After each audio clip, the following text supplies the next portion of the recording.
Finally, I found him.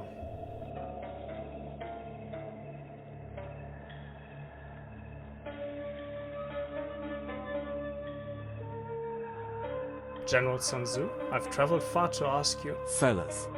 How dare you address me before kneeling? Teach me, master. I want to learn from you. I strive to become one of the greatest. You are nothing, a worm beneath my feet, and you wish to become my student? Ha ha ha. I beg you, teach me the way of the blade. Show me how to steer a ship into battle. I seek to achieve true prowess. Ha. What do you know of prowess? Nothing. To fight and conquer in all our battles is not supreme excellence. Supreme excellence consists in breaking the enemy's resistance without fighting. Thank you for your wisdom, General.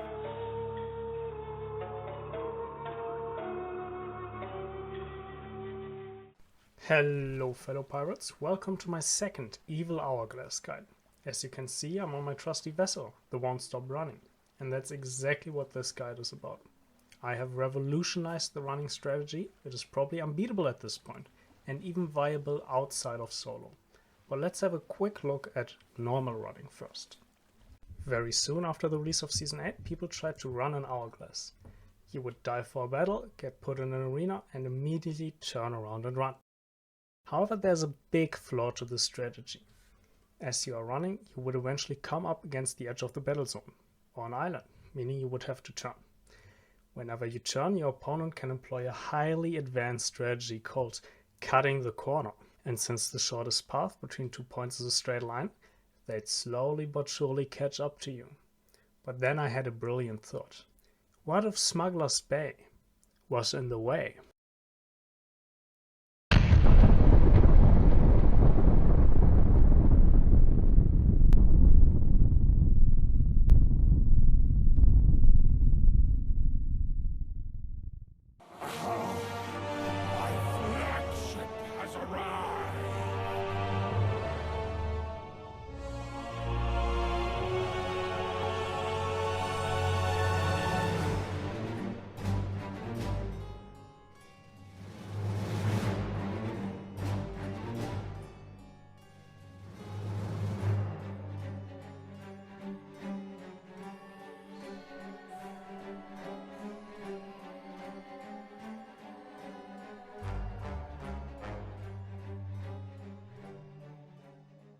While most of the clips I'll be showing you are from solo fights, the strategy also works for duo sloops and brigantines. While on duo sloops and brigantines you will actually have to guard ladders, it can be a lot of fun to do the strategy with friends. Park roughly in this spot and point your ship towards the arch of smugglers. That way you will make sure they spawn on the other side of the island and you won't even have to see their ship when they come out of the water. As soon as they invade, turn the ship and start running around the island. All you have to do now is to keep them on the opposite side of the island. This will leave them unable to shoot cannons, chains, or even boarders at you. For this you have to constantly look at the map. If you are on a sloop, you can look at the map from here, and if you're on a brig, you should keep one player at the front. Not only to adjust the front sail, but to look at the map through the grate. From the map you can gather a lot of important information, and I will tell you exactly how to react to the different scenarios you can encounter. The first thing they always seem to try is to turn their ship around and start going the other way. But you weren't born yesterday. Just crank the wheel, drop that anchor and turn around yourself.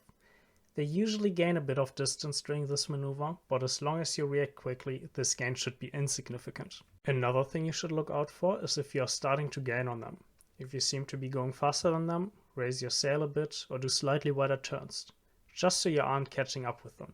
From the way they are sailing, you can also tell how many players they have on their ship. If their turns aren't as tight as they should be, it probably means that they have sent out 1 or 2 boarders. So be on alert now. I recommend making your own turns a bit wider as well, not only to match their speed, but also to make boarding harder for them. If you see them stopping their ship or starting to sail away from the island, you will obviously have to stop your own ship as well, in order to keep them on the opposite side of Smuggler's Bay. Additionally, I recommend driving away from the island a bit. Just enough that they will spawn a mermaid when attempting to swim over. As soon as a mermaid spawns, you can start sailing away from them. This will make it absolutely impossible for them to even get on your ladder. I actually do not remember the last time someone managed to get on my ship in solo. Except for this guy who swam over during a fog. So if you are doing this in a fog, I recommend to sail around a little bit just so the swimmer has a much harder time finding your ship. Let's talk about how to win with a strategy. Obviously you can just wait for your opponent to give up. This is the main win condition when you're doing this. You have to hope that your opponent gets bored or simply has less time on their hand than you do. If you don't care that much about the title of this video, however, you can also try to go for some plays every now and then. Here are some examples that I've come across. When this fight started, I only had 1 hour left. A big mistake on my part, admittedly, but my opponent told me the following. But how much time you have? I have a lot of time. 6 hours, I guess. A big mistake on her part. I knew I had to act, so when she swam back to her ship, I decided to follow her at a safe distance. Then, as soon as she started fishing, I killed her and sailed out of bounds. During this fight, our opponents gave up on chasing us and offered us a deal. If we would give them a rare fish, they'd give up and scuttle. So we started fishing, and when I swam to them to hand it over, they were both gone. Turns out they both got bored and rowed over to the Fort of Fortune. Once again, an easy win for the Won't Stop Running. Unfortunately, I lost around 15 hours of footage, meaning I don't have any more interesting clips to share with you. So this will have to be the conclusion of today's Evil Hourglass guide.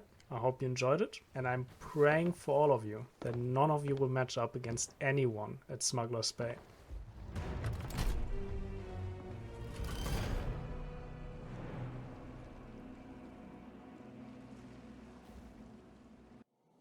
You're persistent, but I'm invincible.